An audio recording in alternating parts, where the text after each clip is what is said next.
आपने पूछा भी कोल्ड स्टोर में ग्रेडिंग लाइन कितना इम्पोर्टेंट है। तो मैं आपको एक चीज़, छोटी सी चीज़ बताना चाहूँगा। जैसे आजकल मार्केटिंग जो है वो अच्छा खासा डेवलप कर गई है।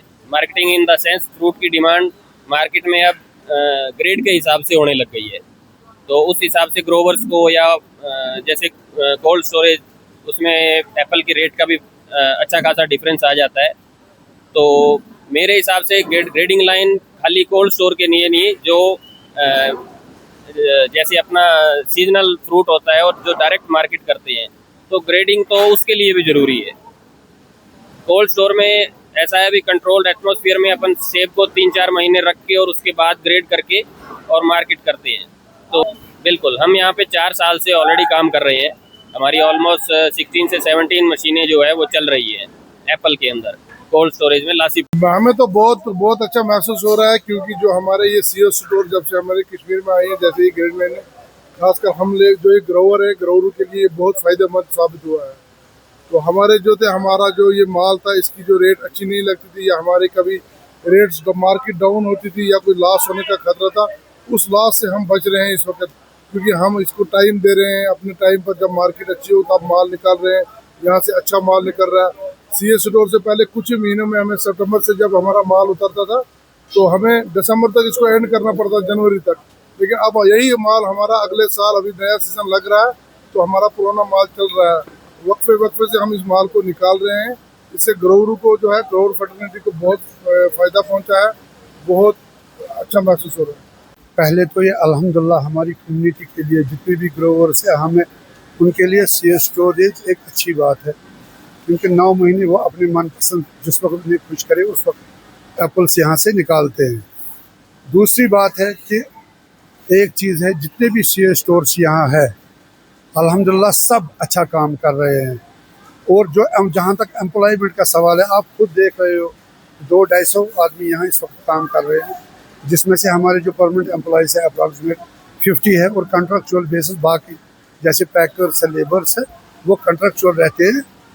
तो एम्प्लॉयमेंट का तो अच्छा खासा इसमें रोल रहता है, अच्छा खासा। शुक्र है खुदा का। यहाँ पर पानी की, हमें लगता है यहाँ पे एक तो पानी की किल्लत थी, उसके लिए हमने मनी कॉन्स्टिट्यूंसी डेवलपमेंट फंड जो है उसमें से 5 लाख रुपए यहाँ से। तो अब इसमें टाइम लगता है, पहले ऑर्डर करना होता है, फिर पाइप्स वगैरह लानी होता है। अब इंशाल्लाह पाइप्स भी आ गई और पैसे भी अब इंशाल्लाह ये कल शाम 9 बजे ये यहाँ से काम शुरू करेंगे, ताकि जो गणपति यार का जो एरिया है यहाँ पे वैसे भी पानी की बहुत किल्लत है, लेकिन मुझे लगता है इससे बहुत राहत को मिलेगी। इससे पहले भी हमने 4-5 जगह यहाँ पे जो पानी है उसके लिए हमने नई पाइप्स डाली, लेकिन यहाँ पे जो ख़ास कर यहाँ पर 20-30 घराने ऐसे थे जहाँ पर इनको इन पाइप्स की ज़रूरत है। अब पाइप्स भी आ गए, तो कल से पीएचई डिपार्टमेंट ये काम चाहिए था।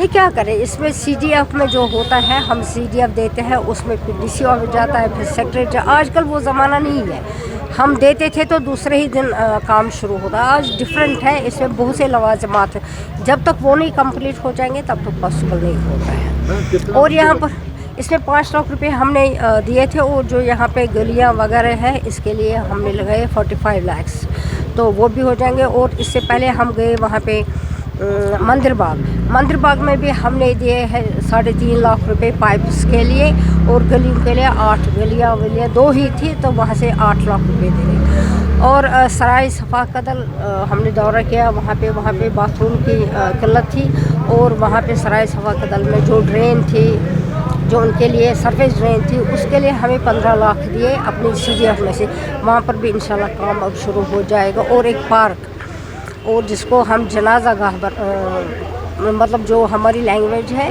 उन्होंने कहा ये जनाजा गाह भी होगा और पार्क भी होगी, दोनों चीज़ें वो 2 लोग करेंगे, वो यूटिलाइजेशन उसके दोनों तरीके से हो जाएगी। जनाजा होगा तो वो भी पढ़ेंगे, बैठना चाहेंगे तो हमने बहुत ही वो पब्लिक पार्क एक बनाई है, और उसके साथ गेट वगैरह जो है वो भी क्या है, उसमें 18 लाख रुपए हमने किए हैं। ये फ़िलहाल काम यहाँ पर हो रहा है, बाकी और काम भी हो रहे हैं। हमने जो पानी दिया है, हमने बरबर शाह से रंगील का पानी, उसमें हमने 72 लाख्स दिए हैं, तो उसका अभी कनेक्शन नहीं मिला है। मुझे लगता है उसमें कुछ प्रॉब्लम थी, अब 2-4 रोज में वो उनको कनेक्ट हो जाएगा। और भी पानी की किल्लत थी हमें यहाँ जंदर मोहल्ला से, लेकिन उसमें भी हमने एक बहुत बड़ा सैप जो है वो बनवाया रिजर्वर, वो है शहीद गंज ऑफ वहाँ पे, तो वो मुझे लगता है उसमें तकरीबन वो 2 करोड़ की है वो पॉलिसी, तो वो कंप्लीट हो जाएगा 1 महीने में, तो उसको करेंगे। तो इस तरह से इनको पानी की जो डाउनटाउन में जो खासकर मेरी कॉन्स्टिट्यूंसी में गणपत यार है,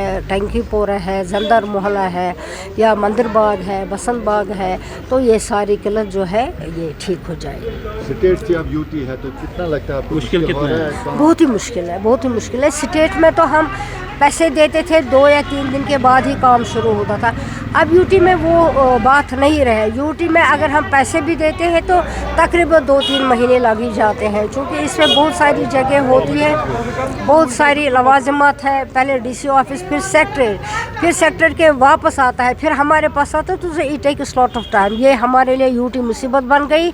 हम गुजारिश करते हैं सारे हिंदुस्तान से, हमें अपना स्टेट वापस दे दीजिए, वही एक ऑल्टरनेटिव है, जो हमारा हक है हमें वो मिलना चाहिए। चीफ मिनिस्टर साहब कल यूनियन मिनिस्टर से मुझे लगता है वो इसी हाँ ये तो है, वो तो इसी सिलसिले में गए, क्योंकि उनकी भी बड़ी मजबूरियां हैं। यहाँ पे देखिए कितनी अनएम्प्लॉयमेंट है, वो किसी को नौकरी भी नहीं दिला सकते हैं क्योंकि यूटी की वजह से। अब उन्होंने वहाँ पे जो होम मिनिस्टर है अमित शाह साहब से उनके साथ बात की, जो हमारी मजबूरियाँ है, जो हमारे मुश्किलात है, जो हमारे तकालीफ है, बिकॉज ऑफ दिस यूटी, ख़ासकर जो हमारा यूथ है जो बेकार बैठा हुआ है, इंशाल्लाह उसके साथ भी जनाब उमर साहब ने, ऑनरेबल चीफ मिनिस्टर, उनके साथ बात हो गई है। मुझे लगता है रिज़ल्ट जो होगा इसका बहुत ही अच्छा होगा। हम वेट करें, अवर फिंगर्स और क्रॉस्ड, अल्लाह से दुआ करते हैं कि ये सब कुछ हमें वापस मिले, ताकि जो हमारी मजबूरियाँ हैं, जो हमारे मुश्किलात हैं, वो ठीक हो। तो ईद के बाद कुछ बड़ा करने वाले हैं मतलब? जब आप देखते हैं ईद तो आने दीजिए, अभी ईद का आ गई, तो बड़ा कुछ दुनिया में इस वक्त जंग से हालात बहुत खराब है। हर एक मुल्क की जो इकानमी वो डाउन हो रही है, और प्राइम मिनिस्टर ने आने वाले जो फ्यूचर है या जिस तरह से आने वाले जो हालात है उनसे बचने के लिए कुछ सजेशन दिया, जिसमें उन्होंने तेल कम खर्च करने का जो सजेशन दिया, सोना जिस तरह से आज इंटरनेशनल मार्केट में उसकी कीमत बहुत ज़्यादा बढ़ रही है उस पर, या जिस तरह से उन्होंने खाद की बात की कि बाहर के मुल्कों में 3000 में वही बोरी बिकती है और भारत में वो 300 रुपये में। और अब हमारे पड़ोसी इस बिकाजिस्तान की तरफ देखिए, वहाँ 400 रुपये में पेट्रोल का लीटर बिकता है, लेकिन भारत जैसे देश में अभी तक कोई हाइक नहीं हुई कोई प्राइस में, और सर जो सारा लोड है वो गवर्नमेंट के ने खुद ही अपनी कंधों पे उठाया। इसलिए प्राइम मिनिस्टर साहब ने एक सजेशन दी है, एक अपील की है कि भारत की इकोनॉमी को और स्ट्रांग करने के लिए यहाँ के जो लोग हैं उनको भी कुछ प्रिकॉशनरी मेजर्स लेने की जरूरत नहीं, लेकिन घबराने की जरूरत नहीं, ऐसी कोई हालत नहीं। ये प्रिकॉशनरी मेजर्स है हमारी जो इकोनॉमी इसको मजीद स्ट्रांग करने की। भारतीय जनता पार्टी का इक्वल ट्रीटमेंट, चाहे जम्मू हो चाहे श्रीनगर हो, जो भी नशा बेचता है, जो भी पेडलर है, उसको उसकी प्रॉपर्टी जब्त की जाएगी, उसकी प्रॉपर्टी डिमॉलिश की जाएगी, कितना भी पावरफुल हो, कि कोई उसके पीछे कितना भी बड़ा बैक हो, किसी को हम छोड़ने वाले नहीं, क्योंकि नशा मुक्त जम्मू कश्मीर हमारा अभियान है। और जिस तरह से यहाँ के बच्चों को पहले टेररिज्म के जरिए गन ग्रेनेड बंदूक देके यहाँ लाखों की तादाद में बच्चों को बनवाया गया, अब एक और पैटर्न जो पाकिस्तान की तरफ से ये नार्को टेररिज्म, इस नार्को टेररिज्म को भी मिटाना है, यहाँ की नौजवान नस्ल उसको बचाना है। अभी एक आंकड़ा जो गैर सरकारी तरीके से है, 15 लाख के आसपास जो बच्चे यहाँ नशा करते हैं जिनकी रजिस्ट्रेशन हुई या कहीं रिहेबिलिटेशन सेंटर में गई। अब बाहर कितना इलाज करते हैं, अब समाज की शर्मिंदगी की वजह से कितने लोग इन सेंटर्स में नहीं जाते हैं, उसका कोई आंकड़ा है। और ना इस मिनिस्टर साहिबा जो इसकी अपोजिशन करते हैं उसके पास आंकड़ा ही नहीं है कि जम्मू कश्मीर में कितने लोग नशा करते हैं और कितने लोग आज से। और सबसे देखिए, आप अभी आप देख रहे हैं, यस्टरडे पे आपने देखा पूरे वादी में गस्टी विंड्स का एक कोहराम समाचा है, और आज भी एक्सपेक्ट कर रहे हैं गस्टी विंड्स हो जाएंगी जिनकी रफ्तार 40 से लेकर 50 किलोमीटर पर आवर तक हो सकती है। अगर हम बात करेंगे मौसम की, तो आज फिर एक बार मौसम ख़राब होने के चांसेस हैं, और वहीं अगर हम जम्मू की बात करें वहाँ भी मौसम ख़राब रहने के चांसेस हैं रही। और कल और परसों की बात एक बार फिर कश्मीर में, कश्मीर डिवीज़न की बात करें, यहाँ फिर मौसम ख़राब हो जाएगा, जिसमें पूरे वादी में लाइट मॉडरेट बारिशें हो जाएंगी और वही फेयरली वाइड स्प्रेड। अगर हम जम्मू की बात करें, कल से कदरे वहाँ बेहतर मौसम होने के चांसेस हैं और वहाँ भी चांस है कि आइसोलेटेड पॉकेट्स पे, कल की बात हो रही है, वहाँ आइसोलेटेड पॉकेट्स पे पॉसिबिलिटी है बारिश की। अलबत्ता अगर 15 की बात करें, 15 से लेकर 18 तक जम्मू में कोई मेजर स्पेल नहीं है, पूरा ड्राई वेदर कंडीशंस बनने के चांसेस है, जिससे हीट वेव के कंडीशंस बन सकती हैं।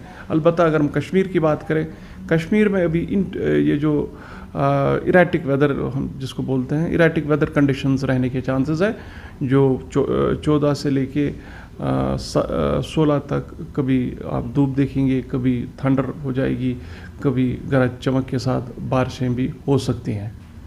तो सर अगर बालाई इलाकों की बात करें तो क्या कुछ एडवाइजरी दी जा रही है? बालाई इलाकों की एडवाइजरी यही है, अगर गस्टी विंड्स हैं, चूँकि गस्टी विंड्स अगर उनकी रफ्तार ज़्यादा है, अपरूटिंग ऑफ ट्रीज हो जाती हैं और ये जो रूफ टॉप्स हैं, स्पेशली जो कच्चे मकान बने हैं वहाँ मुश्किलात हो सकते हैं। प्लस ये जो थंडर स्टॉर्म है, अगर क्लाउड क्यूमुलोनिम्बस टाइप क्लाउड है वो नीचे आ गया तो तब अमवात के भी खतरात रहते हैं। तो प्रॉपर है कि जो आपका एक पुख्ता स्ट्रक्चर है, कंक्रीट स्ट्रक्चर है, it is better to you will confine into the ये जो कंक्रीट स्ट्रक्चर है, it is better that you confine yourself to the concrete structures to avoid some mishap to happen. Farmers के लिए कोई advisory? Farmers के लिए advisory है, आज और कल वो सस्पेंड ही करेंगे। इनफैक्ट परसों भी, आज टुडे इट इज़ 12, 13 एंड 14, 15 से वो यहाँ भी काम कर सकते हैं। अलबत्ता जम्मू में कल या परसों से ही वो अपना काम कर सकते हैं। एनफोर्समेंट करती है, उसी के साथ साथ एक इम्पॉर्टेंट जो डोमेन है हमारा, वो अवेयरनेस क्रिएट करना है। तो अवेयरनेस जो है वो हम डिफरेंट जो टारगेट ग्रुप्स हैं उनको आइडेंटिफाई करते हैं और फिर उनके साथ बात करते हैं ताकि लोगों को जो कानून है ट्रैफिक को लेकर, उनके बारे में जो अमेंडमेंट्स हो रही हैं उनके बारे में जो है लोगों को हम बता सकें और ताकि लोग जो है उसका पालन अकॉर्डिंगली करें। तो उसी सिलसिले में चूँकि अभी हमारा जो हमारे बच्चे हैं, स्कूल में पढ़ने वाले बच्चे, ये बड़ी टेंडर एज में हैं। एक माइनर ड्राइविंग का भी इशू हमारे सामने आता है कि लोग बच्चे जो है वो गाड़ियाँ चलाते हैं, तो उस चीज़ के बारे में भी उनको जो है उनको उसके बारे में जो है वो बताया जाए। और उसी के साथ साथ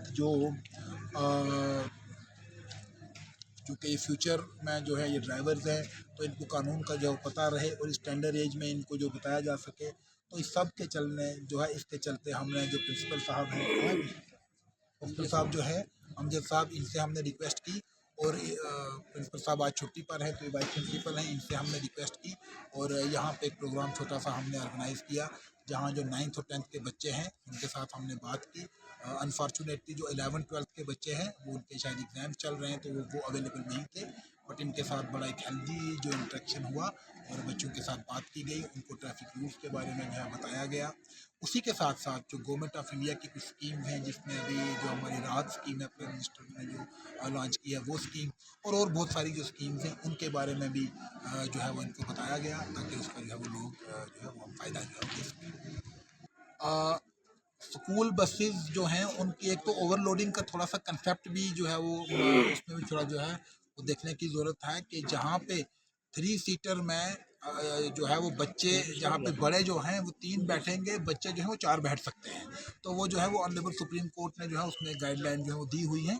बहरहाल ओवरलोडिंग एक मैनस है जिसमें बहुत सारे इश्यूज इन्वॉल्व हैं, बहुत सारे फैक्टर्स हैं और उसमें हंगरी रूट्स का होना, जो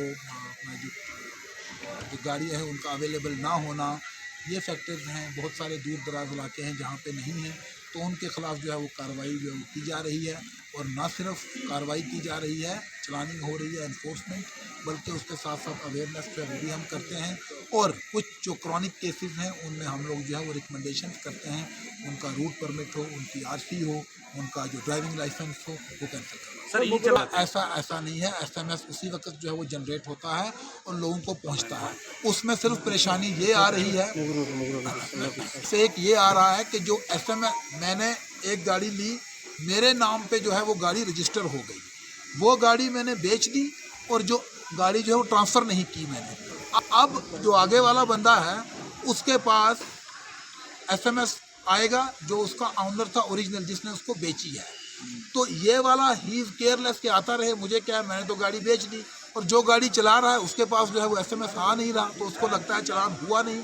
अब जब वो गाड़ी बेचने के लिए जाता है तो जब पिछले ड्यूज क्लियर करने हैं तो अचानक पता चलता है कि आपके 15 चालान पेंडिंग हैं, 20 चालान पेंडिंग हैं।